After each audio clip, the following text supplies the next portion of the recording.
Yeah. What's up, chat? Happy Monday here, 12/6/2021. Gun, twitter.com/gundacker, joined by Hody Raj. Back in the building. Oh, shoot. I got the... No, there's not a Black Friday sale. Ignore that. Gosh dang it. Oh. This is how bad we... Hey, man, if you posted it, people you might have to honor it. God dang it. One of those things. No. I don't even know where it's at. Oh, there's the... Okay. Anyway, we are live. What's up, chat? Happy Monday. We're a little late. But it's all right. Better late than never. But never late is better. Here. Oh, man. So many of you guys in the chat. Justin Brooks says, what's up? Heading to Pennsylvania to play some wagers for tonight. New York is still lame until next month. Okay, new year, new me, new wagers. What up, Rich Homie Quan, Nate Wagner, Quinn, Rich Homie Quinn. Is it crazy that we have a Quinn and a Quan? We hit the Quan and then Rich Homie. I don't know. What are the odds? We have a ton of Joshes. I do know that. What up, Jay Smooth, Crispy in the chat. Soccer was my only winning sport on DraftKings. Turned $9 at 100 single entry tournament. Well, nice. I didn't know you got down with that soccer, but that's what's up. Yesterday was a good day for me for football, but I was due for that, right? What up, Chronic? Wait, Chronic's in the chat, but he's not in the chat. Bars, Marvski, Mia Moore, and Jenna, Lorenza. Talking like Forrest Gump. Rods, have you seen Finch? Speaking of Forrest Gump, Finch, Tom Hanks. I've never seen Finch. It just came out like in the last month. It was so good. Oh, okay. Me and I Daniel guess I'll check it out. Yeah, I don't know. I don't know. I definitely want to spoil the plot line, but Gotcha. it's post-apocalyptic, and he built a robot to take care of his dog. After is it in theaters or is it on like a streaming network? It was on Apple, but okay, Apple TV. It can be found elsewhere. Gotcha. Fair enough. Really, really good. What's up, Raj? I haven't seen you in a weeks. It's one of those things, I had to take the week off, dealt with some personal things, and now we back. Well, welcome back. We have a whole lot of basketball tonight. A lot. I don't know if you caught yesterday, but yesterday there was a short slate with that included the Hornets, right? And the Hornets are without several of their starters due to a Rona outbreak. And yesterday, guys like Ish Smith, Cody Martin, Caleb Martin, one of the two, they were all priced near 5K. And something happened. Somebody didn't hit save. And today, they're borderline, like, I don't want to say must plays, but holy cow, like, how do you not? Easy plays, so, yeah, DraftKings went backwards on some pricing, and that's going to create probably some coagulation when it comes to high-end value ownership, but it is what it is. We're all playing with the same deck of cards, so we're going to go through it. We're going to try and cruise through it a little bit faster than normal since we did get a late start. But you know the drill, chat. You guys out there, you already done a little research. You're doing some more research. You got some picks. You got that feeling in your bad knee on a few guys. Drop it in chat. It's a community process. And game by game, we do have some key news to watch via Underdog NBA. Giannis Antetokounmpo questionable. Jimmy Butler questionable. Karl-Anthony Towns, the big cat, Ernie Ladd, questionable. D-Russ, questionable. Tobias Harris, questionable. CJ McCollum's probable. Alex Caruso's doubtful. And Patrick Beverly is questionable. Those are the big ones. We'll get through more as we go game by game here and try to react and piece together a proper player pool to put together. Let me open up the RunDFS.com NBA VIP spreadsheet. You guys know the drill. Don't really have time to do the big plug, but if you guys want access to the spreadsheet, go to RunDFS.com. Get yourself a VIP membership. Let me make sure all my screens are up and ready to go. I don't know.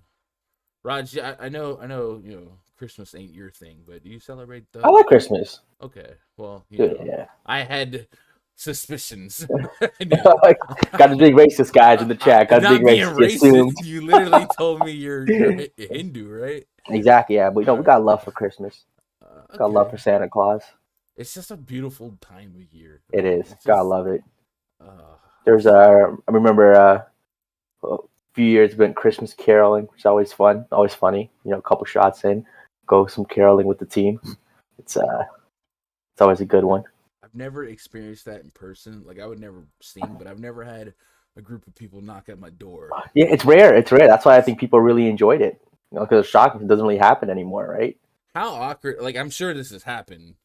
Yep. Chat, let me know. But like, how awkward would it be if people knock on your door, open up, and they start singing, and it's awful, right?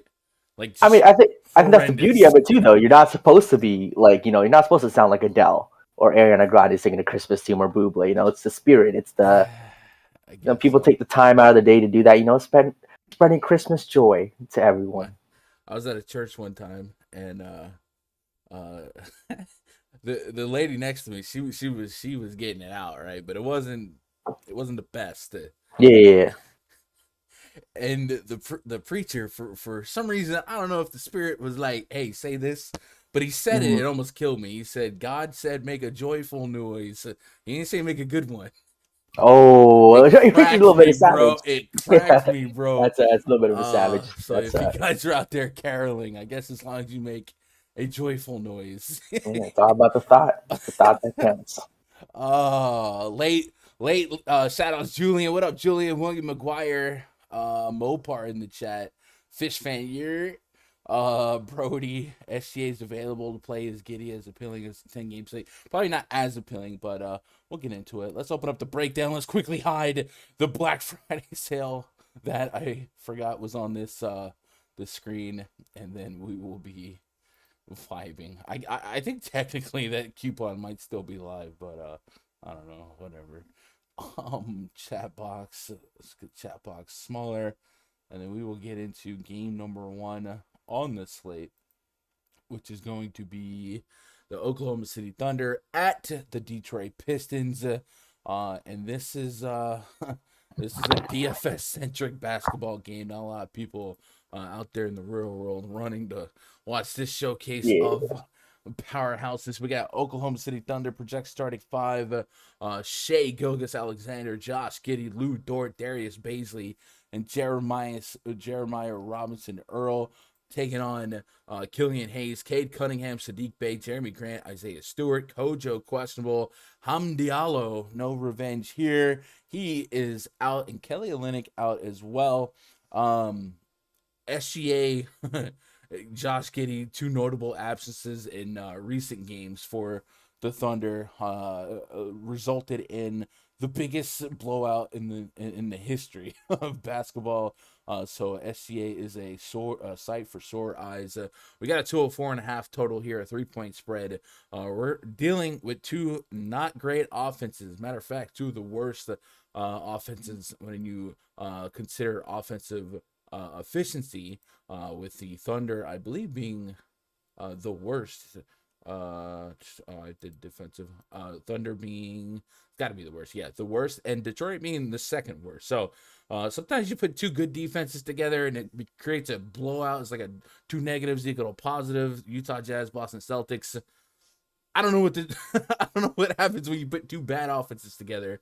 2 modest to low pace teams here, but we do have an opportunity to at least project maybe the game being close. So one of the pushbacks on teams with very, very bad offensive ratings is they're usually coupled with very bad net ratings. The Thunder have a minus 10.6 net rating, and the Pistons have a minus 9.7, meaning usually they're getting blown out, right? So today we could at least say this game should be a little bit more competitive. And when you get these teams in competitive games, we know where we can maybe put some concentrated usage and minutes on a few guys and maybe take advantage of them in a spot we wouldn't necessarily have access to on a usual slate, or when they're up against a competent basketball team.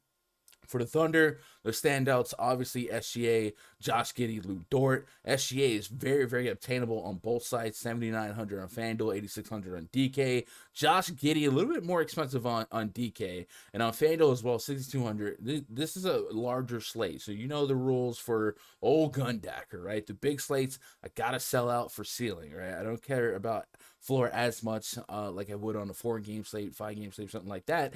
You just know that a slate like this is going to be complete chaos. And we've already kind of talked about how some of your lineups are coming preloaded with undeniable Hornets chalk that you're really going to, by default, end up with more studs and scrubs than you maybe normally would get to. And the mid-tier guys got to really step up. So I guess, Raj, we'll start with the Thunder side here.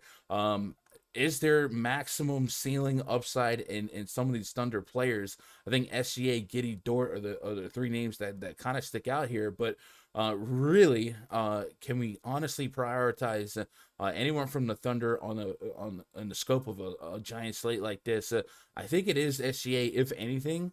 But I don't know that I'm tier 1ing or even tier 2ing anything from the Thunder here, and then lead me into some Pistons analysis.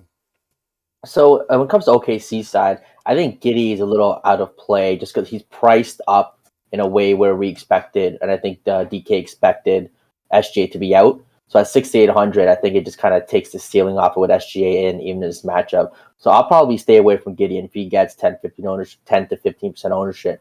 I don't hate it for avoiding that situation. When it comes to Dort, 5,400 in this matchup. Could he still chuck, 15 shots and get you 30 to 35 DKP? Sure. At 5,400, you need that. So it's not a lock play, but it's an option. You mentioned SGA again, definitely not a tier 1, probably a tier 3 type of guy. If I end up with 10 to 20%, I'm okay with it. We're not running to play him, but he can get you a 50 bomb. I think in Detroit, the one guy's going to be a key piece for me today. I'm thinking Isaiah Stewart, 5,500. I like the minutes the past couple of games, 33, 35 minutes. You give Isaiah Stewart 30 plus minutes. And coming off of two of the more kind of tougher matches in the league, Portland with Nurkic is a good defender, and Phoenix with Ayton. Now he gets OKC. You give him 35 minutes against OKC. This could be a 40 bomb here for him.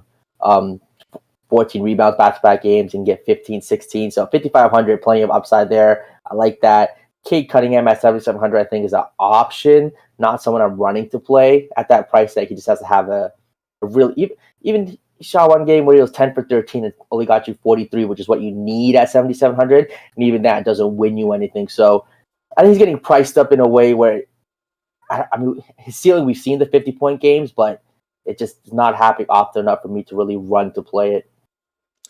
I'm kind of with you on this Isaiah Stewart call, I guess. The Thunder, as bad as they are offensively, they create a lot of missed shots and they have bled fantasy points to opposing centers. So we look at this team DVP chart in the RunDFS.com NBA VIP spreadsheet.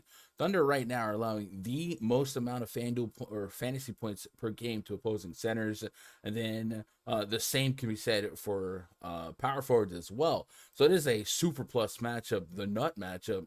If you are a DVP believer, and the Thunder also allow, I think they're tied, if not up there, for most blocks per game allowed. And we've seen Isaiah Stewart be a guy that can generate blocks. Yeah, OKC allows the most blocks per game. So this is an interesting spot to maybe tap into some upside for Isaiah Stewart. And we've seen in games where if he can stay out of foul trouble, if games stay competitive, he can stuff the stat sheet and kind of get you there. I got him for 31 minutes of action, 30 plus fantasy points on both sides. So add in the fact that it is the top matchup you could ask for. Yeah, there's some room for upside here. I would say Cade Cunningham at 6,800 on FanDuel has some 40-point potential. I got him for 42 FanDuel points, and then Jeremy Grant looking for revenge. 77 on FanDuel, 76. You know the drill. I usually go with the triangle: Cade Cunningham, Jeremy Grant.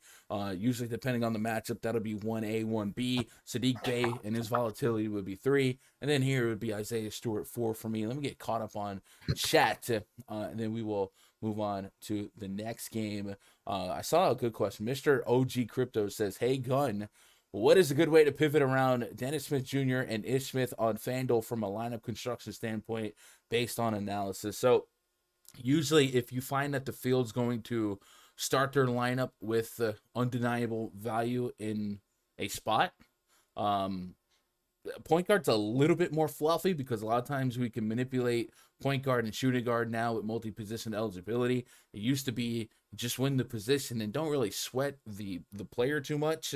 Um, uh, but build your lineup backwards from the field. That way, you're not sacrificing good players. You're just thinking a little bit differently. So, if for instance, if you thought Ish Smith and Dennis Smith Jr. were going to be high owned plays at cheap prices, you would probably say, all right, well, what if that means people are probably going to load up on power forward centers. What if I come backwards and I start my lineups with like a Steph Curry? The bad thing is this slate actually doesn't have a lot of high end point guards in. I don't know if you saw. I posted a screenshot last night. LaMelo Ball out, Lillard out, John Morant out. Like you can't really build so far backwards, but we got DeJounte Murray. right, Uh, if Trae Young, DeJounte Murray, Steph Curry, Bradley Beal without Dinwiddie, like Chris these Paul. guys, yeah, you get these guys over those guys and hope that they lap the value, and then you just on this size slate you hope to skin the cat. I don't think I'm gonna I don't say overthink. I don't think I'm gonna um yeah, I guess overthink or overcomplicate it. Like I'm gonna play good plays. There's still gonna be ways to get different in your lineup, just based on ownership and leverage at other positions. Sometimes a free square is a free square, right? But we'll get into it. I haven't really processed the Fanduel pricing. I just knew that the DK part was super egregious last night. Let me look at the Hornets here. Hornets. So on FanDuel, Ish Smith's 45. Still really soft, but like that's a price point where if Ish has a floor game for 25 fantasy points, you can get around it. But the thing is, 25 could still make you live on DK at 34. So it just feels like DK just really makes the fade that much more risky and uncomfortable. What else we got here? William, this is a good spot for Giddy. Yup. SGA is available to play. Giddy is still appealing for 10-game slate. Not as appealing as he would have been if SGA is out for sure. Absolutely. The pastor shows violence, man. That he did. Fish fan said this game can go to triple overtime and neither team scores 100. Could you imagine? What up, Willie Hoops? Welcome to new American citizen Enos Cantor Freedom. Let's go. They hate us because they ain't Enos. Raj looks like Russell Wilson in a Green Bay Packers sweater. Hey man, like I said in chat too. I don't mind Russell Wilson's bank account or Sierra too. Take that any day of the week, twice on Sundays. I get, I guess I could see a little Russ, but I'm not pushing it. I don't know. Maybe if you had a helmet on. Not the one you usually wear though. What up, Josh? All the Joshes. E-Made It Happen says I'm late. Had a banger first week of December. Let's go, E-Made.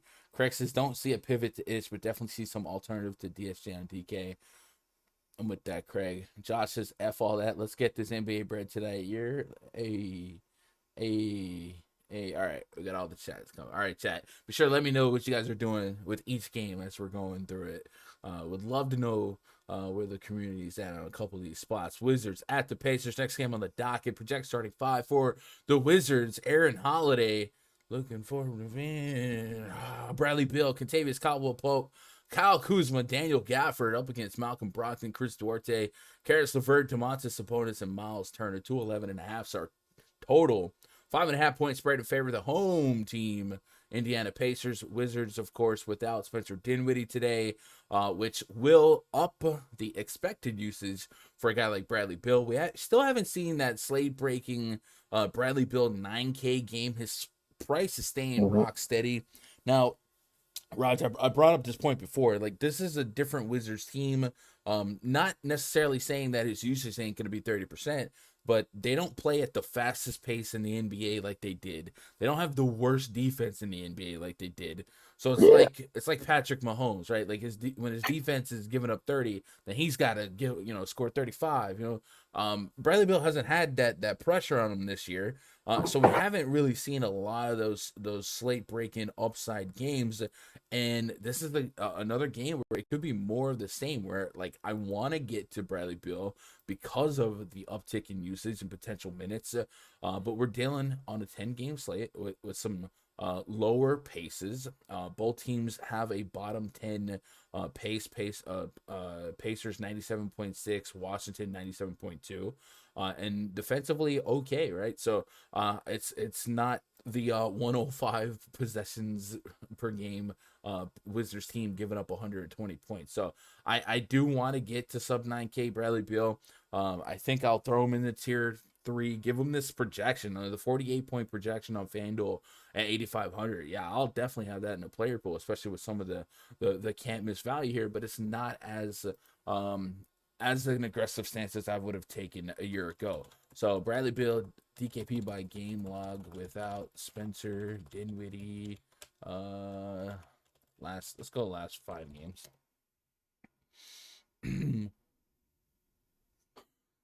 Namron says, I'm in a work meeting and can't listen. Please add closed captions. Never mind, just saw Raj. Last 5 games. Yeah, around there, man. Bill without Dinwiddie. I guess, yeah, it's all this season, right? 40 plus every game. There's 150 there, but this is what I'm saying. Like, he's not really giving you a ton of extra, and this is basically the median of what you need at this price point. So I like Bradley Beal. I like the thought of Bradley Beal. I'm just saying maybe not the tier 1 lock of the century like he used to be. And while we're here, let's go do an on-off court tool via add more funds and get the official usage rating numbers. Raj, while I do that, do you have any strong leans on Pacers Wizards? On the Pacers side, TJ McConnell's out, Justin Holiday out. He won't get to face his brother for the millionth time. And then, of course, Thomas Bryant, Rui Hachimura is still going to be down for the Wizards, joining Dinwiddie. What are you liking? Yeah, I mean, this game is not a game I don't think I'll be running to play too many guys, except Bradley P will be in the pool at 8,800 is definitely upside with no Dinwiddie. But again, on a 10-game slate, there'll just be other pieces that I'll probably like more. So, again, I think he'll be fine. He might just fall in the SGA category, kind of the tier 3, 10, 10, maybe 20% tops. Not running to play. Other than that, I probably don't get to any guys like a Kuzma at 6K or any of the Harrell or Gafford in the spot. Indiana side, I think Karis LeVert's interesting, 6'1", kind of off a game where he got there, 27 real life points, 8 for 16. He's gonna shoot 16 times at 6,100. He still might be a little too cheap. But again, Washington's not the best matchup, so him versus Dennis Smith Jr. I think is interesting with Dennis Smith Jr.'s price at 5,500, I think on DK, or 5,100. But other than that, again, I don't think I'm going to get to any Sabonis in this spot at 10K. I think the ceiling there is just a little too limited. With Karis LeVert fully back, Brogdon still there, so 10K it's a tough spot. And Brogdon at 8,700. Can't say. I think I'm probably going SGA over him. I like the matchup more for SGA against Detroit than Brogdon against Washington. So again, I'm not running into too many guys in this game.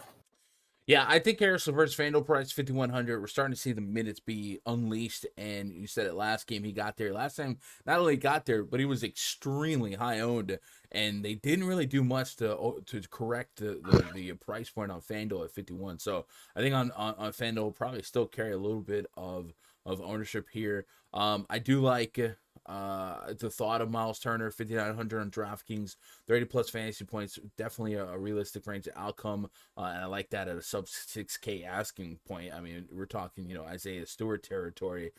So I mean, these are some maybe value guys to keep in mind if you do want to build a little bit backwards and maybe pay up for some high end power forwards. But yeah, neither team bleeding, especially in the charts here. Bunch of green to dark brown. Yeah. Trying to keep it simple for the newbies. But there is some room for upside, I think, for centers and point guards against the Wizards, and then Brogdon, if he gets to that 38 minutes, again, without TJ McConnell, extra minutes for all the guards here, and Carlisle's already got a deep minute to rotation for all the starters here, 30 plus and 35 plus for Brogdon, Duarte, Sabonis. So there's definitely a world where one or two Pacers get there. So again, all in the pool, probably tier 3s here. Kuzma 6'3", 6K. I seem to disrespect him with my personal ownership of him, but 6K is probably an appropriate price point. Usually a 30 plus fantasy point projection is right over the 30 for him. Gafford's had some blow up games here. I think the field and the world keeps sleeping on him, but I still think, let's go home. Let's go home, ladies and gentlemen. Let's go home. Okay. Let's go home. Well, let's go home. Oh boy. 100 likes, let's go. Oh, $5 challenge, $5 dono for E Made It Happen. Yeah, man, get to 100 likes, chat. Shout out to E Made It Happen. You made it happen if we get to 100 likes. Yep, every like counts. Yeah, so I think we spin the wheel, make a deal on some of these Pacers, mid tiers, low tiers, but low pace, low total, modest expectations, and I think correct pricing for the most part from the DraftKings side. But Karis LeVert on Fanduel feels like that's a little soft. We'll see if the ownership reflects as such. And then Montrezl Harrell starting to get a little cheap. 5.5 on Fanduel, 5,200 on DK. I put just a 22-minute projection on him, about 30 fantasy points. So it's already in, okay, I'll take that territory. So a little bit of upside potentially, especially if a guy like Gafford gets in a little foul trouble. Both Gafford and Turner are big guys going for blocks, and sometimes blocks equals fouls. And if he gets into early foul trouble, maybe we can unleash the Montrezl Harrell. Moving on to the next game, 76ers at the Charlotte Hornets. Nothing to see here. We'll keep it moving. Memphis Grizzlies project starting five for the Sixers: Tyrese Maxey, Seth Curry, Danny Green, Tobias Harris, Joel Embiid. Up against Ish Smith, Kelly Oubre, Gordon Hayward, Miles Bridges, PJ Washington. If you missed the weekend news or the top of the show, Hornets are down bad. LaMelo Ball, Jay McDaniels, Mason Plumlee, Terry Rozier, all out for the big bid, the Rona. And this is a lot of next man up and a lot of, hey, go out there and play a lot of minutes. And we saw yesterday what life without LaMelo would look like. And it ended up being a high-scoring game against the Atlanta Hawks. Now, 130 to 127. First of all, that's just incredible that the Hornets can still, drop a $130 in the absence of some of their best players. But it also maybe gave us some insight of what we might expect minute-wise and rotation-wise for the Hornets for the foreseeable future as they try and patch the leaks until Melo comes back. Miles Bridges played 40 minutes. Kelly Oubre Jr., 38 minutes. 32 minutes on Ish Smith, 33 minutes on Gordon Hayward. Cody Martin, 32 minutes. And PJ Washington, almost 38 minutes. You see that clip of them saying Brittany Renner while he was at the free throw line? Yeah, I saw that. Pretty savage out here. What are you going to do? Yeah, so many minutes to go around. So while they may start Nick Richards here again, it looks like PJ Washington. Let's go home. Man. Ladies and gentlemen. Let's go home. I'm scared. Oh, God, it's a damn wrong Let's one. go home. Let's go home. This one's for you. Hey, What'd he do? Raj, where the F is Snuffleupagus? He said, where the F is Snuffleupagus. I think he's trying to imply that you are Big Bird. Oh, I mean, it's the yellow hoodie. I don't know what to tell you, Dan Ron. Oh, come on. Oh, he took your breath away? You don't have a clap back? Come on, man. It's damn I right. don't know. I got nothing for Dan Ron right now. He's the Alabama. I was gonna say, go chop some wood or something. I don't know. So, yeah, what is Dan Ron doing? Bro, I need to around the horn mute you for that one. You just lost 2 points. Go chop some wood or something. It's Dan Ron, man. I don't know. He's just out here in the woods all the time, where he's doing his thing. Go chop some wood or something. Yeah, I don't know. Bro, you would be the worst freestyle rapper. Battle And that's why I ain't a freestyle rapper. I'm not a rapper. But go chop some wood or something. Oh, Let's go. What? What I'm saying. So Like, anyway, yeah, but he's a cool dude. 6.5 point spread here in favor of the visiting Philadelphia 76ers. But yeah, the price points for DraftKings are very, very incorrect. And there's really not a Hornets player that I would point at and say, hey, you can't get there. Ish Smith 3,400. I mean, that's almost a free square at this point.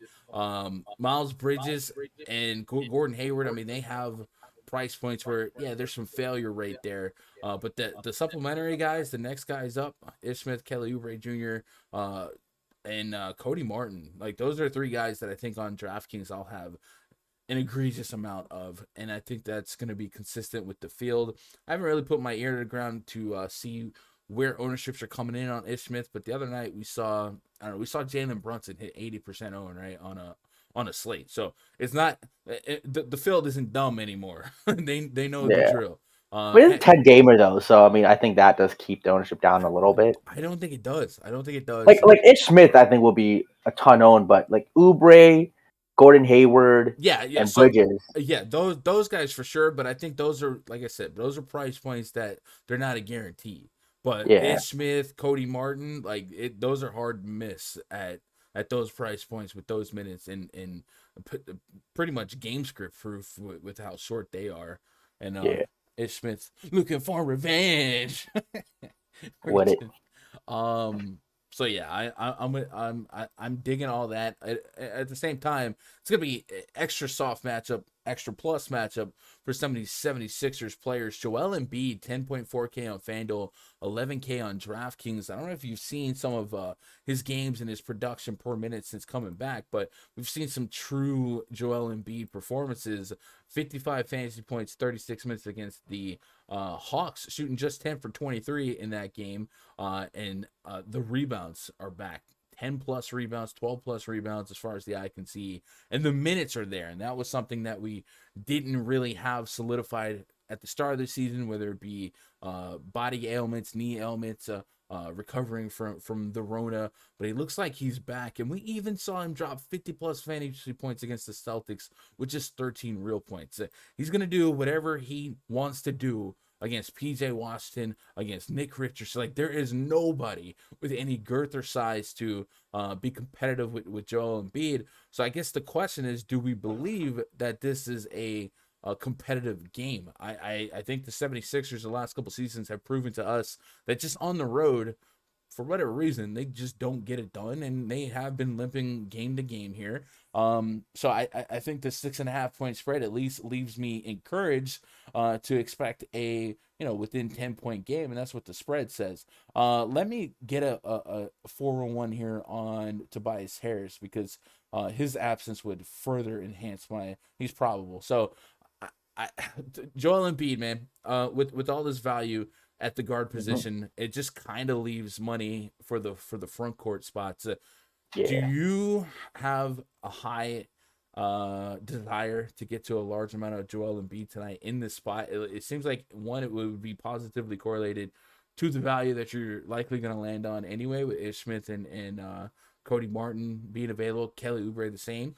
Or do you think that maybe this game wouldn't need his ceiling game? I still think 50 plus is free right now, and if I'm getting the incredible value of an Ish Smith at potential 10x, same with Cody Martin, wouldn't I just take a 50 point floor, take some raw points here, knowing that 60 plus is an outcome?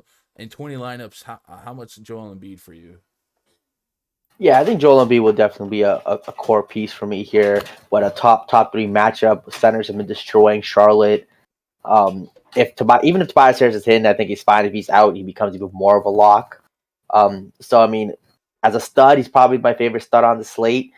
Him versus Jokic and Giannis is, I think, close though. I don't think it's a runaway, but I'll have a good chunk, definitely 30%, maybe 40. Could be approaching 50 if Tobias Harris gets ruled out. So gotta love Joel Embiid here. I do think in lineups where if you want to play like Isaiah Stewart and a Miles Turner, who both have plenty of upside at their prices, then you can land on some of these other studs like a Giannis, a Murray, Chris Paul, whatever the case may be.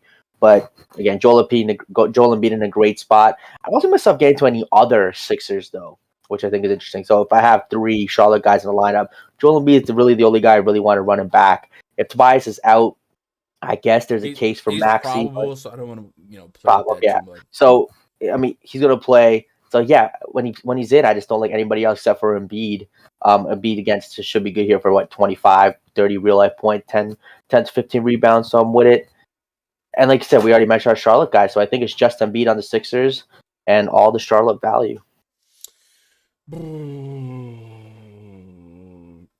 Tobias Harris 40+ possible. Seth Curry getting hot from behind the arc. Tyrese Maxey starting to get to an approachable price point too. This ain't 7-8K, so we can't forget that Hornets have been paying off, stacks, right?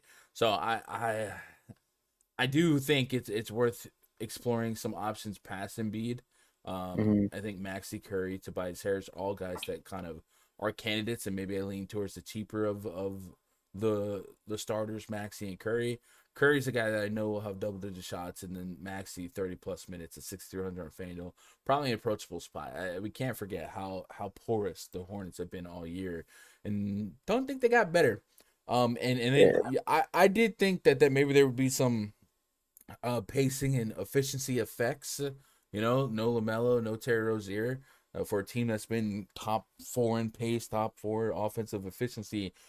Yesterday they showed us that they can still get a bucket, so I don't know if that's sustainable without their starters, but we'll see.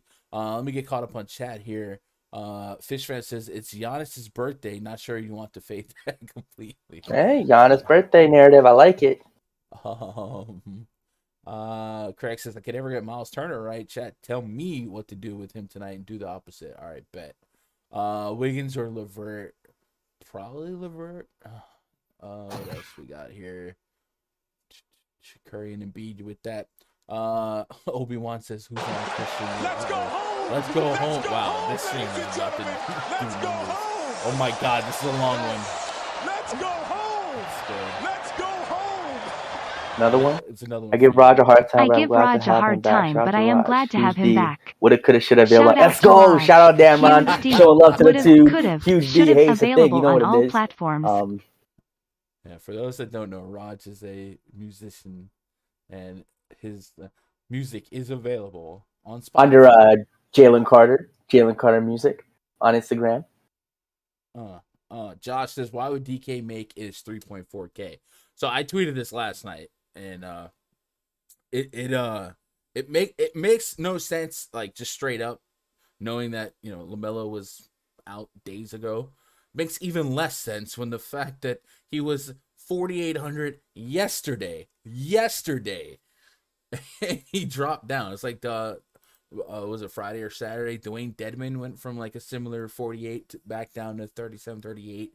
So somebody must have manually compensated or corrected the price point, and then just didn't tell the next guy. I don't know, man. I don't know how their pricing works.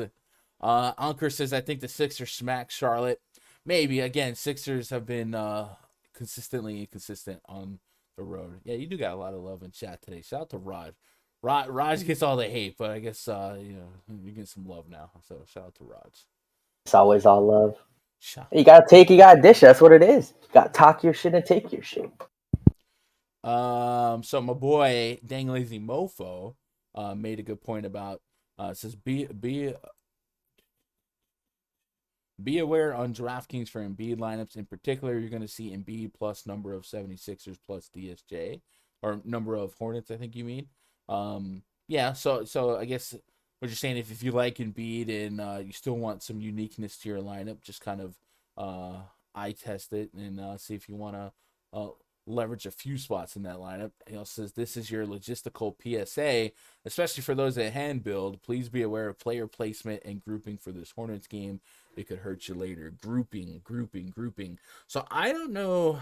I don't even know what group I would make. I think I would just max the Hornets at 3 per lineup.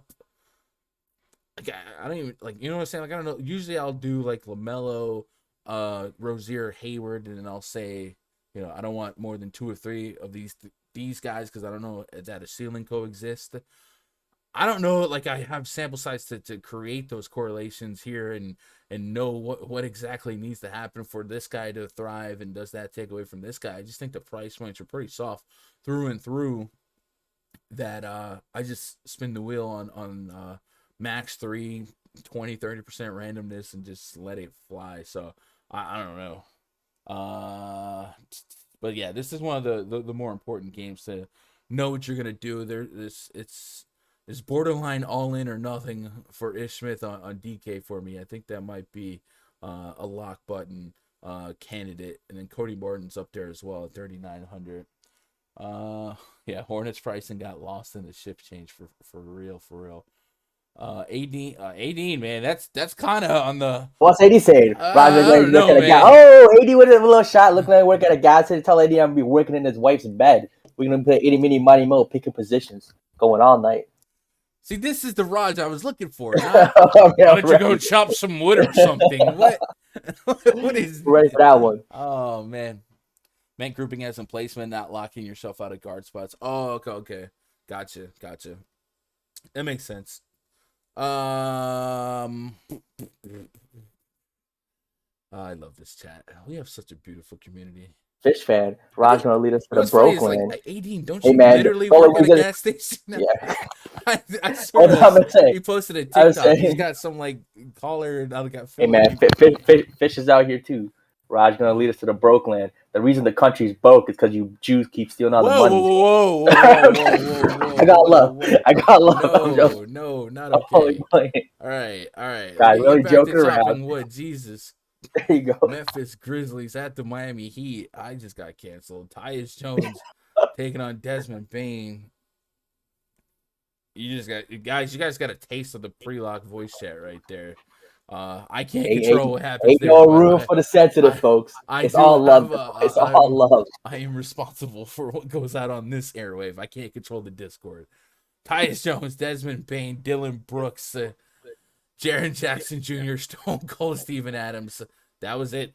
That was the moment. Gun got canceled. It was gonna happen. Honestly, I thought it'd be something I would have said. The executives at YouTube are like, "What did we just hear? What did we just hear? Did he just did he just bash us?" Duncan Robinson, the Jimmy G buckets, and the G stands for gonna get gun banned on YouTube. PJ Tucker, Dwayne Dedman, 213.5 star total, 4.5 point spread in favor of the Miami Heat. Raj, Memphis Grizzlies kind of playing some defense here in the absence of John Morant. Tyus Jones out there scrapping, and the Grizzlies have been on the right side of some good performances. This is a modest total, and if Jimmy Butler's in, the Heat are a little less lucrative, I think, at their price points. Tyler Hero's over 7K. Kyle Lowry's knocking on the door 7K on FanDuel, 75 on DraftKings. And then if Jimmy played, he's 88 on FanDuel, 94 on DK. So I don't feel like I'm getting a ton of meat on the bone at a specific position. Maybe Dwayne Dedman still has 30 fantasy points in him. But is there any tier 1 to tier 2 potential plays in this game on either side as we kind of keep it quick? I think Jimmy Butler here without Bam Adebayo, if he plays at 9,400, he seems like a consistent 50. So, I mean, I think he's a relatively safe play against his Memphis team, so I'll take some of that. If he plays, I'm probably out on Tyler Hero, who's definitely priced up where you want Jimmy and Bam to be out. Kyle Lowry, 7,500 is intriguing. You could just have one of those games where he gets, double-digit assists, maybe 15 points, get you that double-double. 7,500, 40+, I'll take that, but not running to play it. Dwayne Dedman definitely got the price bump. Now he's 5K against Steven Adams. So not a play I'm going to get to, but he's been fruitful lately when he's in the mid-threes. Memphis side, I think Desmond Bane is intriguing, 6,800. Definitely the price bump. We saw last game, 47 DKP. I think he can get you 25+ real-life points in this spot. He's going to kind of lead this team in scoring, lead the team in shots. So I'm with Desmond Bane. Definitely staying away from Jaren Jackson Jr. at 7K. It just screams like a spot where he's going to let the world down, get in some foul trouble, which he does every now and then. So I think Jackson will have a little bit more usage in a competitive game. I also kind of expected a little bit of I don't think Adebayo to Dedman is a defensive lateral, right? I think it's at best a lateral, right? It could just be a big step backwards. So, I still have hope for opposing bigs, and I do think Jaren Jackson's at least interesting. I think he had a couple of run-ins with some good spots. The Raptors, the Thunder. That last game kind of fell flat. But against this Heat team, I don't know. I'm kind of on the fence here with what to do with Jaren Jackson, especially if the hot hand effect happens. So since we have a couple games of sample size now of this season's Grizzlies without Ja Morant, let's look that up. And I also want to note that I believe Kyle Anderson is out as well for Memphis, so a couple extra minutes to go around for the wing rotation. So I don't mind trying to beef up and prop up some extra minutes for the front end guys. And if Zaire Williams and Brandon Clark don't play, and Clark is doubtful, Williams is questionable, missed a couple games, we might see another Santi Aldama game. And it is Christmas, so we play some Santa Claus from Nightmare Before Christmas narrative hashtag. All right, so Ja Morant off. Let's take off. I don't need to take anyone else off. Let's just leave these guys. Let's put Jaren Jackson Jr. on, and then Dillon Brooks. Dillon Brooks, another guy that will have a lot of usage, but his results will be a little bit more variable, right? Whether or not he's making shots, missing shots. Putting Jackson Jr. on, Dillon Brooks on, Ja Morant off. 124 minutes of sample size. Dillon Brooks, 34% usage rate. Jaren Jackson Jr., 26% usage rate. Both over a fantasy point per minute. So if we're trying to think outside the box today, right, it's easy to stay in the comforts of the Hornets can't miss chalk and whatever, and then we just attach it to the can't miss Embiid, stuff like that. But hey, if we're trying to get a little creative, a little different, a couple guys that can float us to the top, what do we usually look for to create good plays? Well, a lot of times it's guys with 25 to 30% usage rate, and we're kind of getting that here with the Grizzlies, and the shot volume will be there for both Brooks and Jackson. And while yes, it is an uphill matchup, uphill battle, there's room for upside. There's room for a ceiling. Jaren Jackson Jr. has to stay out of foul trouble. It has to happen for him to be able to tap into his 34-minute game. But if it does happen, 40-plus fantasy points is a range of outcome for him.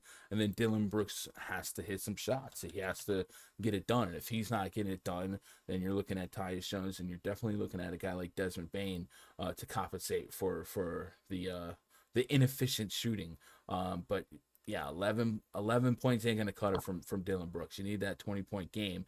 And when he does hit those 20-point games, there's a little meat on the bone at 6,400. So if we're just thinking outside the box for some contrarian plays that have logic behind them, it's the high usage rates for these type of guys. And then Tyus Jones, I usually classify him more as a peripheral guy, but to his credit, for at least fantasy, which is ultimately the most important here, he's given us a shot at 30-plus fantasy points, right? Chipping a chair territory, 37, 35 the last two games without Ja Morant.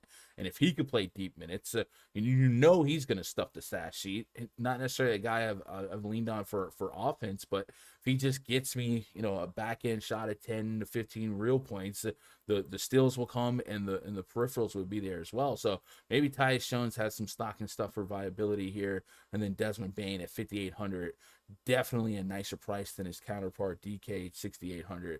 On the Heat side, Raj, if Jimmy Butler's in right now, is there any Heat for you that are tier 1, tier 2, or we spraying them at the tier 3? If they fall, they fall. If not, we're moving forward. Yeah, I mean, they all kind of fall in the tier 3 spot for me. I think Desmond Bane may be a tier 2, just kind of wait out some other news, but everyone else in this game in general, definitely just a tier 3 spot. All right, well, Butler's been dealing with a tailbone contusion.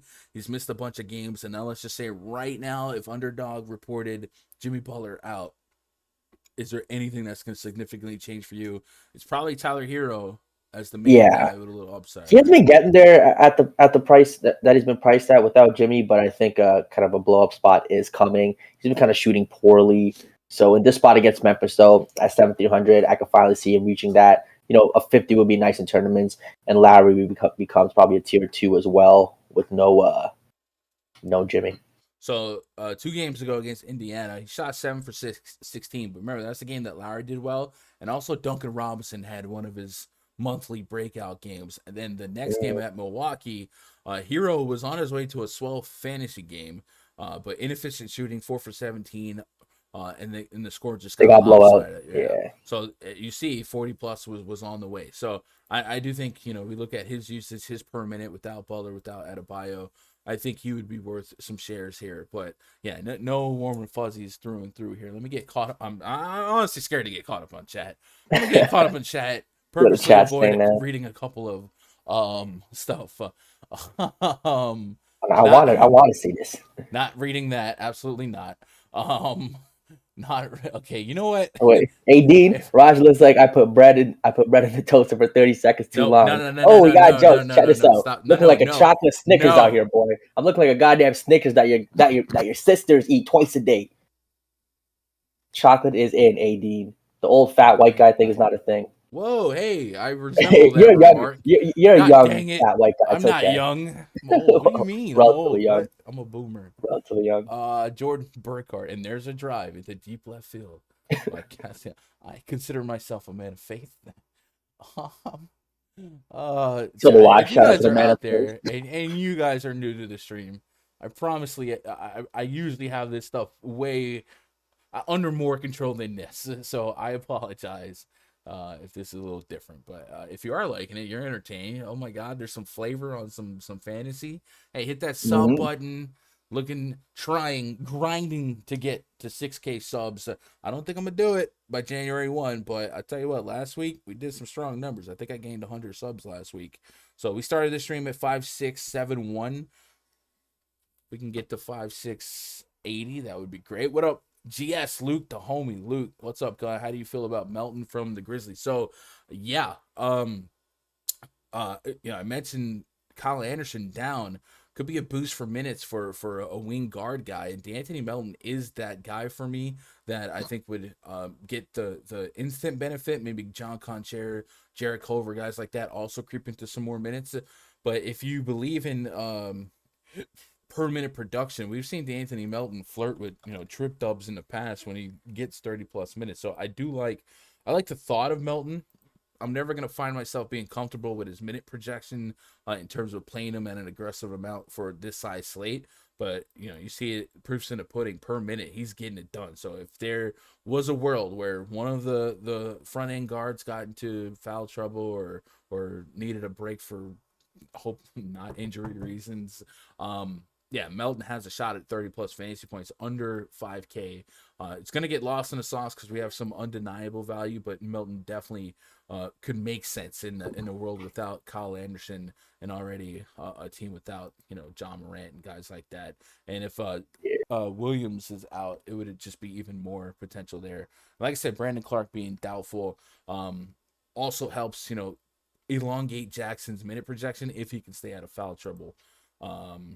Xavier Tillman becomes a value play. Exactly. If he doesn't, then Tillman at 3,500. I could see it. Nothing here makes you feel good, but we could justify a lot if we really think about it. What up, Van Dam NYC says Lonzo Ball is very sneaky tonight with a few guys in with the Bulls. All right, I'm with that.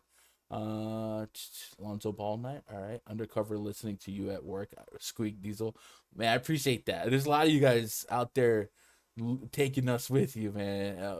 Last week, a couple of you guys are telling us you're at work. My boy Darren puts us on in the barbershop, man. It's just that's awesome. That's love. Yeah, it's like people out there just really making us part of their day. I'm not reading a lot of these on purpose. I want to read you. I'm really trying to keep us shout out Darman. Darman's going. He's wrong. Darman, I'm super. Darman's like one of the coolest guys, though. Darman is definitely like a man's man. It's a cool dude right there. He definitely is a man's man. Every day he's in the Discord, on location, hunting.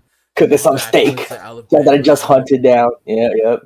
And his voice, the golden voice. Oh, yeah.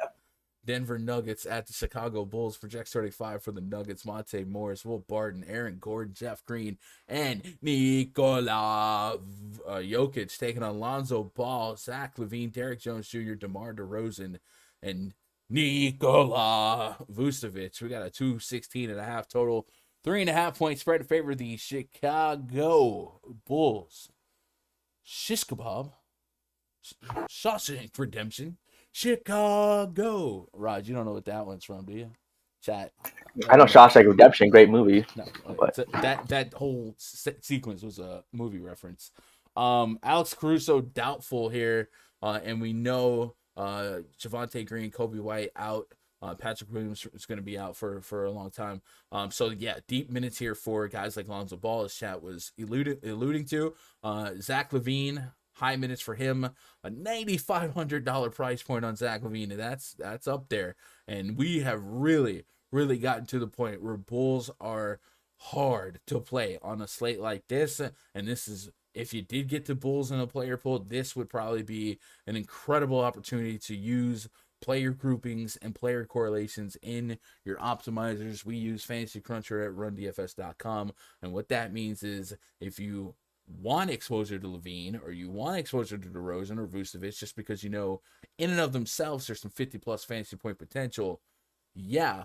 And if you adjust their projections to reflect that, cool. But you want to make sure that you don't overlap them, or at least I would. And maybe you believe differently. But I would assume that at 9,500 LaVine, 93 DeRozan, 9,700 Vucevic, Roger, would you agree that there's not a coexisting ceiling most of the time? Like over 90% of the time, you're not going to get optimal tournament scores from two of these Bulls at 9+ K, right? So we'll set some rules in our optimizer to say, hey, if this guy's in the lineup, don't use this guy or only use one of these three. That's how I would approach the Bulls on this slate. So if you still wanted to get there, that's how I would do it. It would mainly, in that line of thinking, it would mainly be in LaVine, DeRozan, Vucevic, because I do think a lot of real points needs to be scored to build up their floors. I'm not as enamored by Vucevic in this spot against Jokic. I think, probably be away from the rim a little bit more. But Lonzo Ball, I think, can stand alone just because he will have those big games with heavy peripherals. So I'm not as worried about him needing 20+ real points. So just something to think about. Lonzo Ball, 6,600 on FanDuel. I got him for 37 minutes. They're really short on guards. At 6,600, that spits back 40 fantasy points.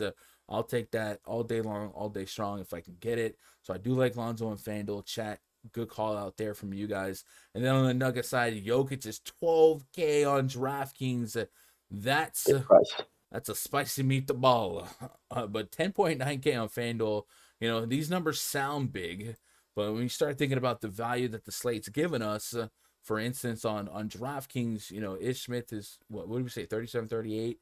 Like, would we pay up to 48, 5K for Ish Smith? Yeah, all right. So am I getting, X amount of salary savings? And does that make Jokic a softer landing if he just gets to 55 at 12K? Just, right? Well, yes, it does. And that's why we have those values to stock up our bigs here. And I think that's, the knee-jerk line of construction. Maybe Jokic, because he's more expensive, goes lower owned than Joel Embiid at 12K. Matchup definitely less appealing than the Hornets matchup is. So maybe we can get to Jokic, and maybe Jokic can give us one of those true ceiling games. And we know 60 to 70 fantasy points is not outside the realm of possibility. Good time to go use the Add More Funds NBA Wowie tool and just put a number on it. Just after a couple more games of sample size, see where that per minute was at. We've seen it as high as 1.8 fantasy points per minute. So what I mean by that, we'll put Jokic on the court. We don't have to mess with Jamal Murray since he hasn't played this season, but we will take off Michael Porter Jr. And just let her rip and show you, one, the usage rate, two, the per minute rate. And a lot of these games that he has had these incredibly efficient per minute productions, they've either been held down by blowouts and then he got injured for a bit, or one way or the other blowouts. But per minute this season, without MPJ, without Jamal Murray, he is averaging, Raj, 1.85 DraftKings points per minute. That's almost 2. So if you put a 30-minute projection on that, if he sustains that, and 330 minutes of sample size this season so far, it's so far so good. I think at 12K, yeah, we could see Jokic get lost in the sauce, and as he goes, so do the Denver Nuggets, and vice versa. So at 35 minutes, at just simple math here, 35 times 1.8 is what, chat? It's a lot of fantasy points. So Jokic could be one of those ways to maybe differentiate yourself. And I'm saying this just assuming 12K isn't a high owned player today. But what are you thinking on the Nuggets and the Bulls? I think we can both agree the Bulls are a little hard to get to individually in DK. Fanduel's a little bit softer, but I think the big question mark is how much Jokic is too much Jokic in the scheme of a giant slate like this. Yeah, I think in any lineup that I'm not going to play Embiid as a pay-up center, Jokic is the guy. I think Jokic still has the highest likelihood of being the highest scorer on the slate, even over Giannis today. So at 12K, I'll pay for him with all the value that's available. So he'll definitely be a 20 to 30%er for me. In terms of the Chicago side, it's just so hard to get to a guy like Levine and DeRozan where they're priced up. So it's almost like they're priced to their ceiling with everyone in. Like 50. Like I just don't see any of these guys getting you a 60 at 95, 93, which is probably what you need in tournaments. I think at 50 is obviously it's fine, but they still have floors of 40. Even if they have a bit of a worse game of 38, 39, which could really hurt your tournaments when you're paying 9.5, 9.3s. Vooch is there's just no way I'm paying 9.7. I'm just finding the extra bit to get to Embiid, Jokic, or paying down for the mid-tier center. So absolutely no Vooch. DeRozan and Levine, again, tier 3, if that. Lonzo Ball at 7,600, just not a comfortable click. He just has such a floor, kind of like in the high 20s and low 30s at 7,600 that could really kill you. So not running to play these guys. If I fall into one of them in a lineup where I have that exact amount of money they're worth in a point guard spot or in a power forward spot for DeRozan, fine. But other than that, I'm not getting to any Chicago guys. Yeah, I think the Chicago ownership from DraftKings to FanDuel would be an interesting reference point, because I do think all these, bless you, I think all these guys are more obtainable on FanDuel. And then like Lonzo Ball, I have him for a higher FanDuel projection than DK because he is a peripheral getter, a steal, a guy that goes out there and gets steals, almost 2 steals per game. Not quite at the pace of Alex Caruso, but he's out there picking some pockets. So I think the $1,000 discount on the FanDuel price versus DK price is really nice for Alonzo. But yeah, sounds like you're speaking from a DraftKings point of view, and I don't disagree with most of that. Every time I look over to the chat, I'm just, you guys have completely hijacked it.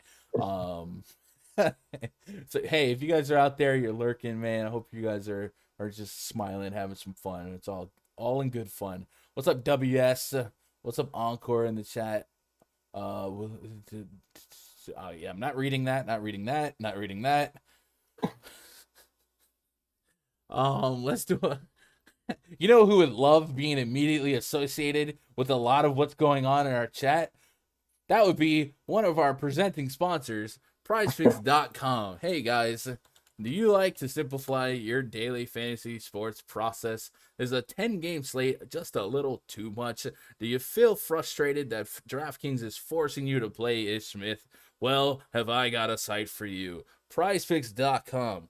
You can bet against the projection and isolate individual players on each slate based on their matchups, based on the opportunity before them, and just worry about them hitting the under or the over of a projection line that PrizePicks has offered to you. And it's not just one peripheral category. You can bet against projection lines for real points, rebounds, assists, 3-pointers made, and yes, fantasy points. Their fantasy points projections or scoring mirrors that of FanDuel. So if you guys are FanDuel players, you can you're already doing the FanDuel research. So anyone you like to be really good plays on FanDuel, and maybe sometimes you can't play them because they're a little too expensive on FanDuel. That's just not how the cookie crumbles. If we're sticking with the Jim Carrey references. Well, then, hey, PrizePicks might be the answer for you. If you sign up using code Kundacker, they will match your first deposit up to $100. We have got some big winners in the Discord. I've seen Logan has grinded a bankroll over $1,000 in a matter of a couple weeks here. So it's been a fun grind for the fam in the Discord. I personally prefer attacking the fantasy scores. Why? Because, that's what I do. I create projections for fantasy points. So I like to reference my projections to theirs. Their layout looks a little something like this. So I will go to my player props tab. We have a companion tab here in the RunDFS.com NBA VIP spreadsheet, and it has all of the categories that PrizePicks allows you to bet on or against, over or under. And I like to sort from fantasy points highest to least. Well, some of the guys here at the top, Jokic, Giannis Antetokounmpo, if you play Joel Embiid, Steph Curry, all these guys are usual guys. One of my favorite picks all year long, Raj, has been DeJounte Murray. I've been getting him at 38 to 40 fantasy points, and he's just always hitting the over. I think today's a little bit more pushback, but I still kind of like the potential for him to maybe be undervalued by PrizePicks. So I have him in my assist prop. Like, I think his over on assist prop, smash it. It's 6.5 against Phoenix. I'll take the over on that all day, every day. So they got Murray at 42.5 fantasy points for their scoring. I have Murray at 50 fantasy points, and I can't remember the last time. Over on that. Yeah, I can't remember the last time I missed a Murray prop. The pushback there doesn't stay competitive. Spread was a little wishy-washy. Anybody else that we really talked about, really liked from earlier? Cade Cunningham. I got him at 42 PrizePicks fantasy points. What does PrizePicks have him at? They got him at okay, I don't know how to spell Cunningham. They got him at 32. So if I can find a guy that I have like a 5 to 8 fantasy point discrepancy, like, my stuff is coded a little bit more to squeeze out the ceiling part. I think I can get there. I think I can get there on him. We talked about Isaiah Stewart, 28.5 fantasy points for their projection. We talked about how he's in the nut matchup, and if he can stay out of foul trouble, against the Oklahoma City Thunder, he should be able to thrive. And we've also talked about how the Thunder allow the most blocks per game in the entire league, and blocks equal 3 fantasy points on Fanduel, which is also 3 fantasy points on PrizePicks. I got him for 36 fantasy points. That's about an 8-point discrepancy. So I like to shop differences between my projections and theirs, and it'll help me wedge a little bit of an edge. And we're seeing a lot of success in the Discord. So go check them out. They do a lot to help keep this stream free for you guys. So if you guys appreciate that, and your mama didn't raise you to support touts by getting a subscription or whatever, well, here's a way you can help without having to break that rule. Just go play, get some action on PrizePicks, use my code, and it's love, and we all have fun. Let's get caught up on chat before we move on to the next one. A bomb shelter ready? No, can't do it. Nate, what up, big Nate? Nate dog. Says opinion gun. Ish, Garland, Cody Martin, Jeremy Grant, Miles Turner, Raul Neto, Josh Giddey, and Embiid. I can move Giddey and take out Neto. So if you have a 3,500 play better, then I'd love to hear it. Ish Smith, Garland, Cody Martin, Jeremy Grant, Miles Turner, Raul Neto. I would probably not feel that great with Neto. I don't want any Giddey too. I'm not too thrilled with Giddey with SGA, and I just think it's better plays. I would agree with all that. Man, you don't have any like big boy names other than Embiid. I think if you have any question marks on this side slate, then you should probably reroute, because you really shouldn't have lineups you feel that uncertain about on this slate. I think we should be able to get to where we can play whoever we want. But for the most part, like, I think all those plays individually make some sense here. It's not a whole lot of correlation. Like, if I play Jeremy Grant, maybe I guess you had Jeremy Grant versus Giddey. I don't know. I don't hate Giddey though. I think Giddey is I think it's being overstated, the impact the SGA being back has on Giddey. I think Giddey can still be 30 plus fantasy points pretty easily, especially against the Pistons. Let's go home! Let's go home, ladies and gentlemen! Let's go home! Squeak Diesel. Let's go home! He didn't have an alert. He just wanted to show some love. I appreciate that, Squeak Diesel. Squeak Diesel. What a name. That's a good American name right there. Squeak Diesel. Cavs at the Bucks. Next game on the docket. Project starting 5 for the Cavs: Darius Garland, Isaac Okoro, Larry Markin, and Evan Mobley. Jared Allen taking on Drew Holiday, Grayson Allen, Chris Middleton, Giannis Antetokounmpo, and Bobby Portis. 213.5 start total, 6.5 points spread in favor of the home team. Milwaukee Bucks speed round here. Garland almost AK on DraftKings. Need all of 40 plus here. So to your lineup there, Nate, I would have some push. What the flip? Oh my Just god. happened. Fish A fan 49. Fish is fan. nuts. Got the 49. Hey man, we know where that money came to be from. on the next full stream. Oh my god, he wants Danny to be on the next full stream. He wants it. Hey, he's paying for it. I mean, now what do I do? I mean, might have to give it to him. But oh my gosh, holy cow! Fish fan with the 50 bomb, man. Appreciate that. That's low. God dang, bro, y'all are killing it. So yeah, Darius Garland's almost 8K on DK. I need 40 plus fantasy points there. I think if we game script this game to stay competitive, first of all, 6.5 point spread kind of leaves the door open on Giannis. I have him questionable. If he doesn't play, obviously that'll boost guys like Bobby Portis, Chris Middleton, Drew Holiday. Official report on Giannis is I just got questionable. So if you guys see anything that changes that, let me know. If he does play, he does, offer a pretty solid projection. I do think versus Embiid and Jokic, I could see Giannis getting lost in the sauce here. Pace neutral for Cavs.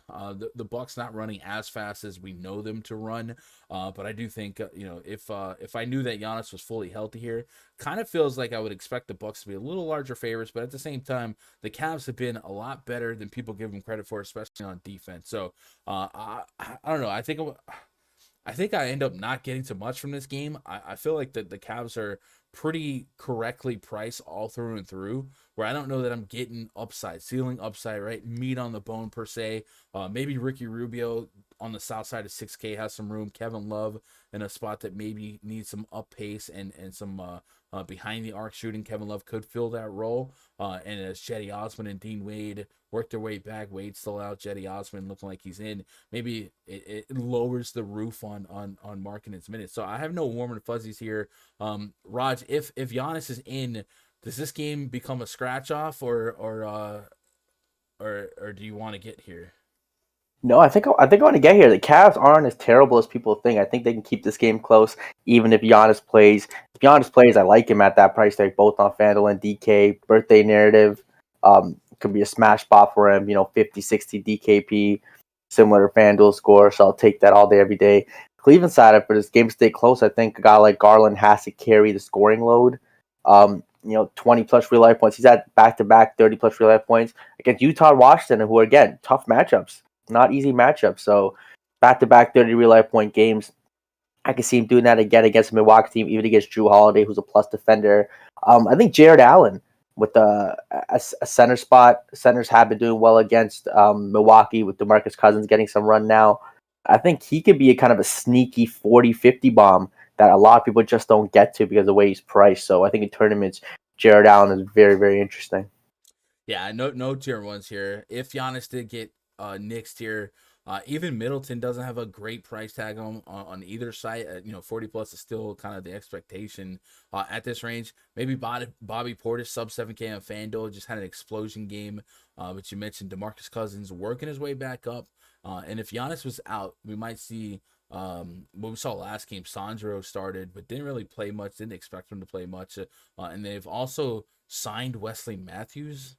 So he's been available for them, and George Hill was out that last game. He's back here. Him, Pat Connaughton, Grayson Allen. Like there's just too much for me to feel great at these price points. So it feels like maybe the Bucks got corrected on pricing to be efficient if Giannis was out, and then if Giannis is in, they're just maybe too expensive. So no tier 1s, tier 2s here, and potentially no tier 3s.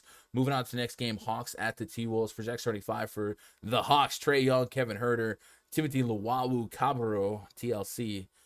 Don't go chasing waterfalls. John Collins, Clint Capella taking on Patrick Beverly, D'Angelo Russell crossing over with Anthony Edwards, Jared Vanderbilt, And the Karl Towns, the big cat, Ernie Ladd. Lots of news to keep an eye on for the Minnesota Timberwolves. D-Russ, right ankle soreness, questionable. Patrick Beverley's missed a stretch of games. He is dealing with a left adductor strain. He's questionable. Jalen Noel's questionable. Jaden McDaniels probable. And Karl Towns is dealing with a tailbone contusion, similar to Jimmy Butler. He is questionable for this game. He was able to practice on Saturday, and he is now listed as questionable. We saw, last night, if he can't go, it's a boost for guys like Naz Reid. Jared Vanderbilt obviously can't hurt from that as well. So this is a game that, like, I would want some pieces of, right? So I would like this information, hopefully, at a decent time before lock. But if not, maybe we stay on our toes and we have some pre-planned pivots here. Trae Young is, I guess, going to be good to go. He's 9,800 on FanDuel, 10.3 on DK, looking for 50 fantasy points. That's about what the projection gave me on both sites. Look for John Collins, Clint Capella, 76 to 8,200, 8,200 for Capella on both sides. Looking for 40, 50 fantasy points. I think that's viable here. T-Wolves have really bled points through the front court, and if you get a guy like Patrick Beverley back as one of your wing guard defenders, it only puts a little bit more funnel usage to the front court. So I do think Collins or Capella could make the pull here. I think Capella is a little bit more approachable, obtainable. Timberwolves do have guys like Anthony Edwards, D-Russ that like to drive to the rim, and they do serve up some blocks here. So Capella and John Collins could add to that. But yeah, give me Capella, give me a little bit of Collins, more Capella than Collins. And the T-Wolves, I don't want to get too caught up in the guessing game here, but if they were all in, kind of like we do with the Bulls, I probably do something I do with the Bulls or the Hornets where I put D-Russ, Edwards, Cat in a group. And I probably just say no more than two of these three in the lineup because I don't know how often we get a coexisting ceiling at these price points. And D-Russ has gotten to 9.2 on DK. And I think if everyone's in, that's hard to click if Beverly's in for his 20 minutes and he's sharing this type of usage. So I prefer the FanDuel pricing on all of the T-Wolves. But that's really par for the course for pricing in general versus the two sites. So any quick thoughts as we move on? No, I just kind of agree with you. I think Russell is kind of priced up to where Cat was out and he was doing his thing. So at 9.2, even if he gets ruled in, probably have none of it. And yeah, just not an intriguing game unless we get some news that somebody's out. Yeah, I agree with that. Let me get caught up on chat again, overlooking some stuff that isn't stream worthy. Arizona Drama says I'm all over that ATL T-Wolves game. Yeah, I think this game, obviously a 2-2-2 and another one too is our total 2.5 point spread is for the T-Wolves. There's a lot of implied points and there's a lot of guys that we can lean on for upside here. And Trae Young has been one of the better matchups for opposing point guards. So D-Russ on FanDuel feels a little bit more obtainable. And then if Beverly played, there's still room that one or two of these T-Wolves do not play. If Beverly didn't play, D-Russ maybe could get there based on the matchup. But if Beverly played at 48 on DK, 59, if he didn't have like a minutes cap to him, we've seen him drop 30 plus and pick up those peripherals, the defensive peripherals to have big games here. So I do think this is a cool game to be at Arizona. I don't mind looking here and trying to find a couple games that maybe can get us a player pool to be a little bit different while still taking advantage of some of the guys that the slate's given us. But this is one of the more stackable games once we have all the information we need. And then if we got Cat out again, yeah, Naz Reid opens up, but also Clint Capella could play more basketball in the paint, right? Cat can draw you out a little bit more, so it would kind of be a backhanded boost for Capella and Collins to an extent. We get caught up. Anything about this game? Doesn't look like it does.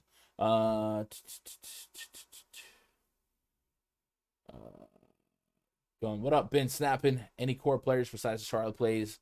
Not yet. I do think I'm going to have pretty significant differences between my FanDuel player pool and my DraftKings player pool because there's a lot of price points that even at $1,000 to $1,500 difference, guys are feeling a bit better on FanDuel.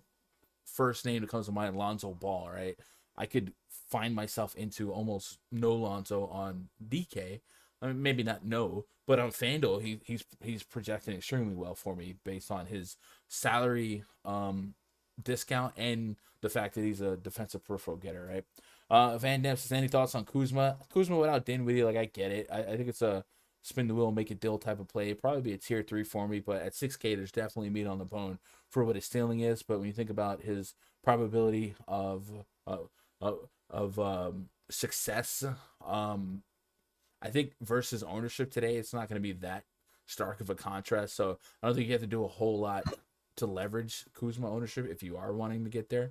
But it's never a fun click because he does have the ability to drop 25. And 25 from 6K probably tanks you on a slate this big. Man, why is there so much? I don't know what's going on in chat right now, but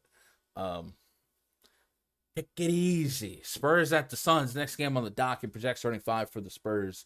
DeJounte Murray, Derek White, Dougie, McBuckets, Keldon Johnson, Jakob Poeltl. It might not Poeltl enough for the Poeltl Club.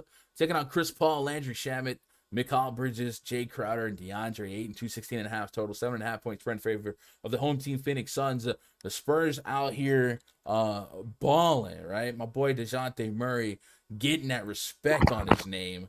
Got himself a 10.2K price point. This is going to be the third game of this little West Coast trip. They went to Portland, they went to Golden State, and they went out there and they did work. So here we are. None of these games are back-to-backs either. So they're staggering. Here's some rest. And they catch the Phoenix Suns at home. Suns had that trap spot at Golden State. The streak is over. Paul Heyman emoji. But this should be a rather up-paced game.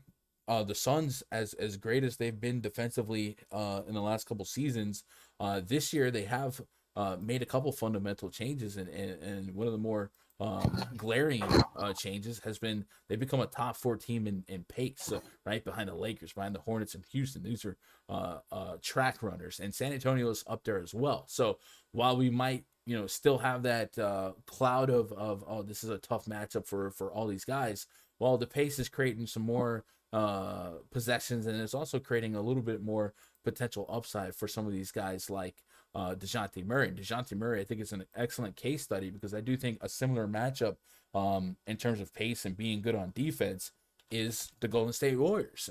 And they went out there and went 12 rounds with the Warriors, and DeJounte Murray was able to drop 50-plus fantasy points. I talked about it earlier for the PrizePicks, man. He just stuffs the stat sheet, and he might be, pound for pound, one of the best players in all of basketball.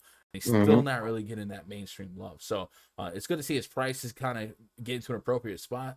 I guess I'm saying all that to say this, like, I wouldn't just write off this Suns Spurs game like I would maybe a year or 2 years ago. I think I want to find some spots to attack here. And the short list is Murray, Derek White, Keldon Johnson, Poeltl versus Chris Paul and DeAndre Ayton. So keeping it short there. Is anybody that we're sleeping on in the middle of all that? No, I think I'm kind of with you here. I love DeJounte Murray at that price tag. He's in my dummy lineup right now, even the single entries. Just been smashing here. Dropped close to a 60 bomb against Phoenix in the game they already played this year. That's going to be a competitive game with Phoenix with no Devin Booker. So Murray, Chris Paul, Aiden, mini game stack. I think Keldon Johnson with Vassell out. He's a guy that's definitely shown some upside recently. So if you want to get some Keldon Johnson or Derek White, who's had a few really big games recently at 6,500, could still get you 40 plus. So Keldon and Derek White kind of as tier 2s, but I think I'll definitely tier 1 DeJounte Murray and probably tier 2 Ayton and Chris Paul.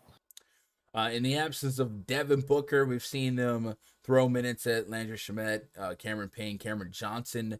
All those guys have been a little bit volatile, but also, a lot of people have tweeted at me, DM me, and even in the chat have asked, hey, how do we get different from the Hornets talk? Well, maybe there's a range of outcomes for a couple $100 more on Cameron Payne to outscore Ish Smith. Not that it becomes a 1v1 at that point. If it did happen, you would need maybe super floor from Ish and a super ceiling from Payne, or just a higher score from Payne.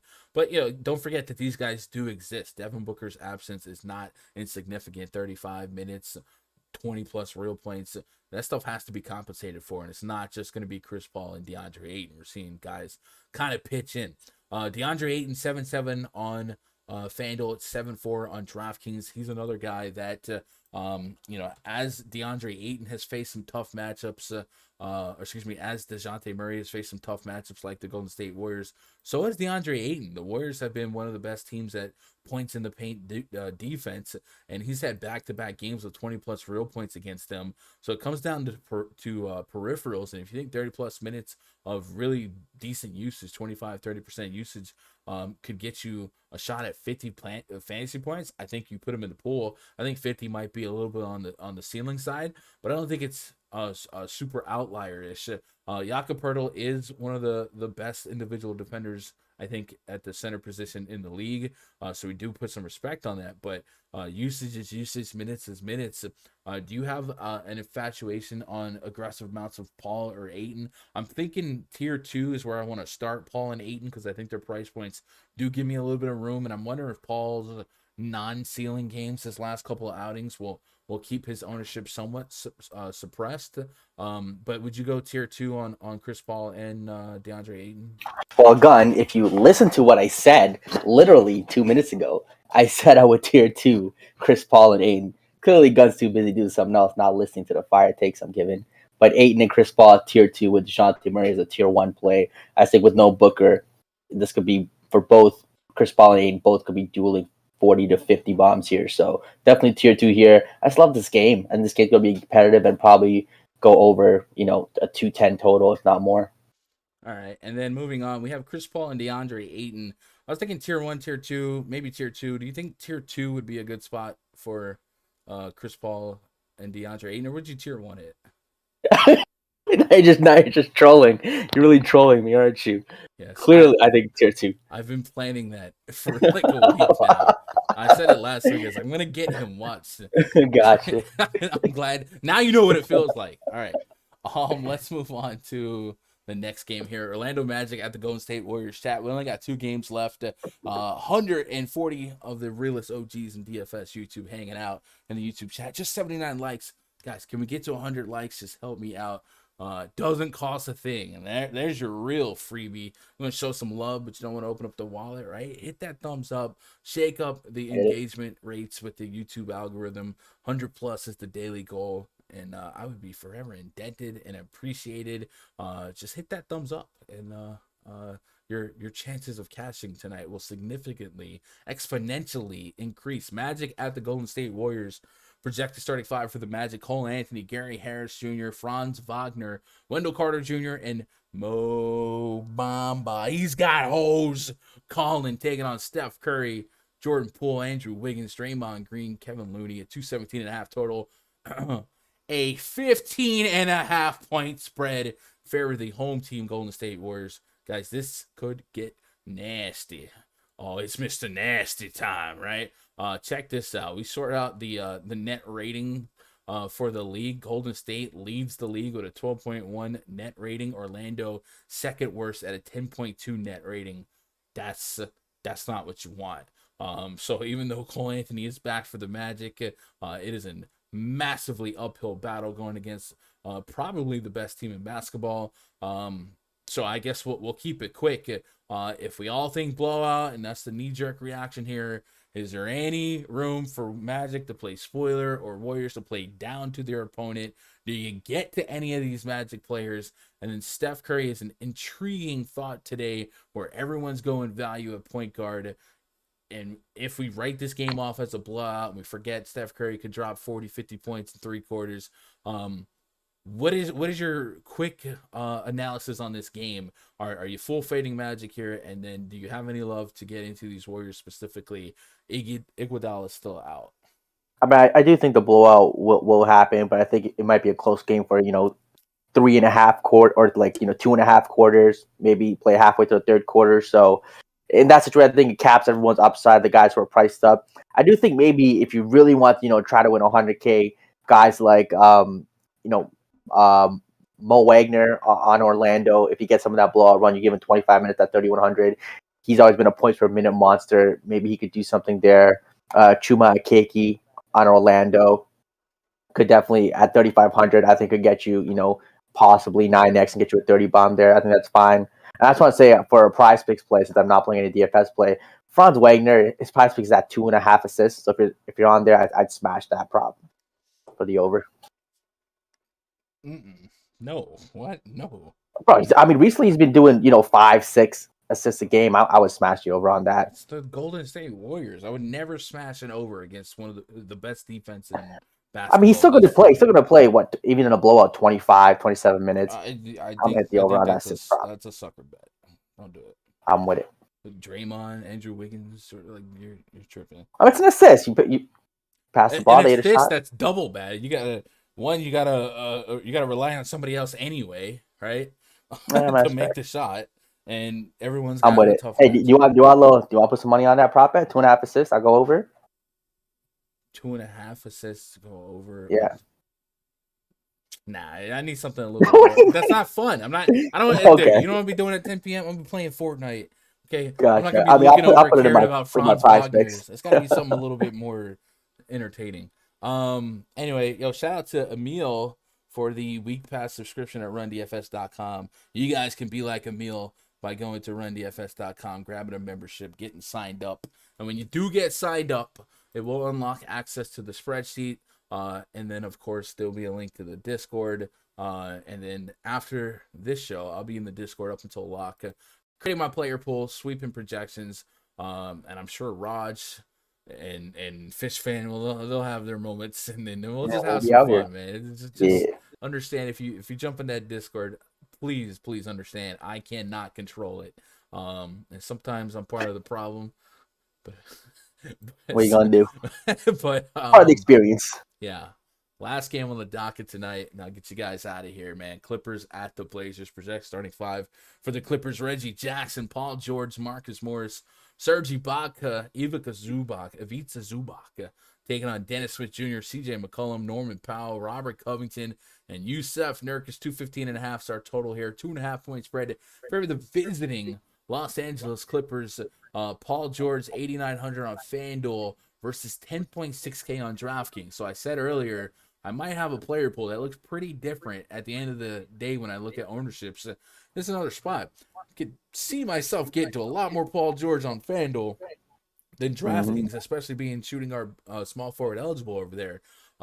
So just the way that the sites are different approach today, and the chalk value on DraftKings is a little bit more expensive on FanDuel. So it is going to be a way different playing field, I think, from site to site, and that's not a bad thing. I like a little bit of variety in my NBA DFS.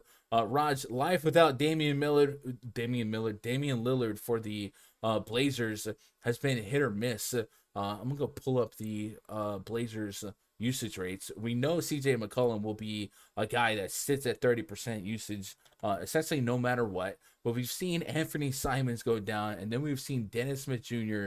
The resurrection start as chalk the other day and end up not being that egregious, still high owned, and he just absolutely broke the slate at the end of the night. Do we have... is this late night hammer tier 1 potential in some of these plays? I went to our buddies at Add More Funds. I used the NBA Wowie tool. I took off Damian Lillard. I took off Anthony Simons, and I put CJ McCollum on the court, and the numbers I get back just to put a little bit of number to the mixer. 77 minutes of sample size for McCollum in this split with a 33% usage rate, just over a 1 point fantasy point per minute production on DK and FanDuel. You'd like to see that higher. That kind of reminds me of Dylan Brooks. I think it could be higher. But do you have any tier 1 core plays to drive home your lineups late night hammer from this game? And even if they're not tier 1s, I think there's a lot of plays that we get to in this game. What stands out to you the most? Yeah, I think Paul George and CJ McCollum, obviously both intriguing plays as studs. CJ, he hasn't had a smash performance yet at his price tag with Lillard out. I do think it's coming. Hasn't been shooting the best, but a 50 spot is definitely coming. So I think he's in play, especially against the Clippers. I'll take that. Dennis Smith Jr., I think the usage is going to be fine. He's going to be out there, get the minutes. $5,300 price tag on DK just makes it tough. If he was 37, 4K, you just lock and low. But at 53, I do think there's a bad shooting night, which we've seen Dennis Smith Jr. happen all the time where he gets 10, 12, 13 points. So at 5,300, not a core play, but probably a tier 3 in the spot too. So I'll still take that. I think Norman Powell is intriguing at 5K. It's going to be a bounce back spot for him coming off of a 2-for-8 shooting performance. With no Lillard, he's a guy that can chuck upwards of 20 shots. So I don't hate that. When it comes to the Clippers side, I think it's just Paul George for me, with everyone else pretty much relatively healthy. Yeah, I think I can get to some Reggie Jackson. 55 on FanDuel, 62 on DK, 30 plus fantasy points, not an outlier range of outcome. And then you mentioned Ibaka, 3,400. I think there's a little bit of wiggle room there, but not a priority on this slate. But for the most part, in agreement with much of that. CJ McCollum, DSJ at 5K on both sides. I would just say remember that there's a floor at that price point, or you could drop 20, 25. So don't get too caught up. What do you think of his real life points prop? It's at 11.5. 11.5. I hit the over. If I go to the player props tab in the RunDFS.com NBA VIP spreadsheet and I hit Control F, Dennis Smith, I have him for 9.3 real points. So I'm a little on the under.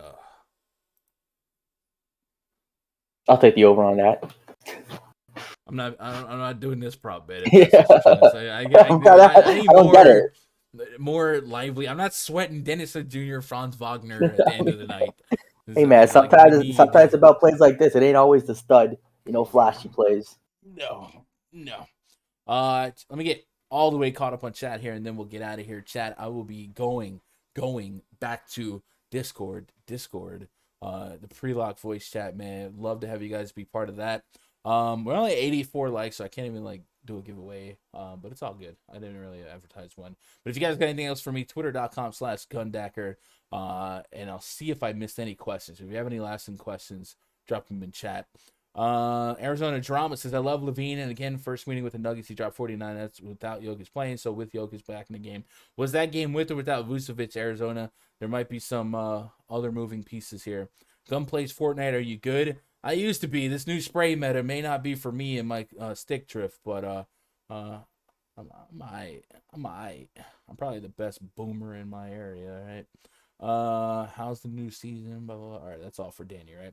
What up, Jim? Just got off work. What's your best plays for this slate? Well, let's go look at the player projections tab, and then I'll send you guys on your way. And I'll sort the player projections by most DraftKings points to least. And this is from projections I threw in it 2 hours ago. By the way, tomorrow, guys, 3 p.m. Eastern, 2 p.m. Central is the plan. 57 DKP for Jokic, 51 for Giannis, Curry. So usually if you're just looking to make a quick player pool, usually I'll look for who's the best DK value, and then I'll mix it with some of the best raw points. So the guys that I like the most, probably Jokic and Joel Embiid, and then mix that with some of the best value, and that's going to be Ish Smith, Cody Martin, Kelly Oubre, Hornets stack. And this is single entry cash games, and then I just kind of eat the chalk on a bunch of those guys. But I'm going to swim a little bit more around these games, create some player pools. If you guys want access to my player pools, where I end up on each site, I do display that in the RunDFS.com VIP spreadsheet on the Guns DK worksheet and Guns FanDuel worksheet tab. All that is a literal product of having a membership at RunDFS.com.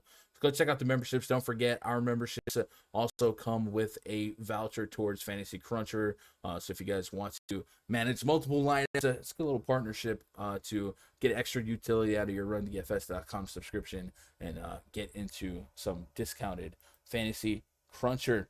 Brother Bernard says, playing just one lineup, top 3 FanDuel sleepers and studs. FanDuel sleepers, man, I think FanDuel is wide open pricing today.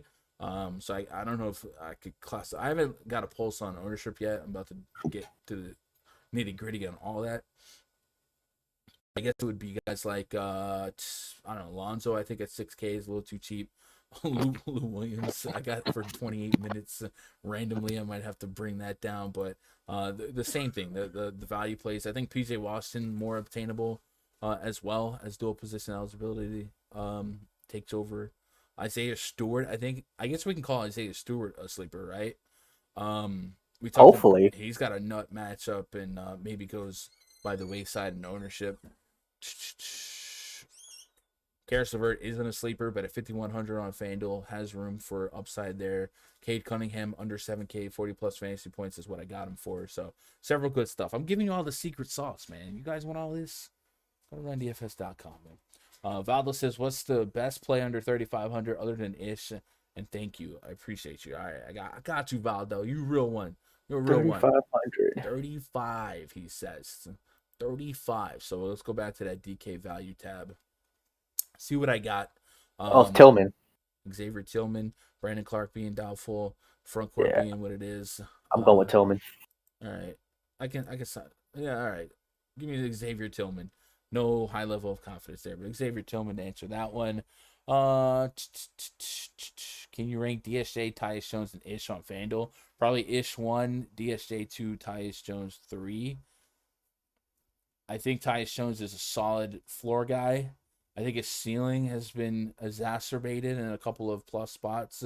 I don't think he doesn't have a ceiling, but I do think if we expect some positive regression for like a Dylan Brooks game or something like that, maybe Jones has a little bit more floors. I guess DSJ to Tyus Jones a little closer, but probably Ish Smith 1 no matter what. So yeah. Man, shout out to you guys for all the love on this stream. You guys have absolutely crushed it. Rods, I'll see you in a couple minutes in the Discord. Appreciate it. You gonna be back tomorrow? Tomorrow, it's 3-gamer tomorrow. Is it? Oh, god dang. Yeah. Maybe we'll be live at 4 p.m. chat instead of 3 p.m.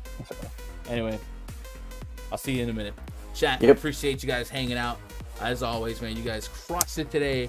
The donuts are nuts. This is probably the highest money stream, I don't know what to call it, that we've done on YouTube ever. Yeah, probably ever. Shout out to Fish Fan carrying a big 50 mom and everyone else that threw some love my way. The homie, Squeak Diesel, Damron, he made it happen. Not unnoticed, man. Live streams, we don't get the monetization that some of the VODs can get. So I do prefer giving you guys some more live content because I can have all the news instead of putting up a video the night before. So yeah, appreciate that. I gotta get to the Discord. I love you guys. I hope you crush it tonight. Appreciate you making part of my day as part of your day as always. Be flexible with me on tomorrow's stream. If it's only 3 games, it will most likely be live at 4 p.m. Eastern, 3 p.m. Central. Right? We don't need 2 hours to talk about 3 games. But let me see them screenshots tonight. Twitter.com/Gundecker. I love you guys so much. Good luck. God bless. Go win some money.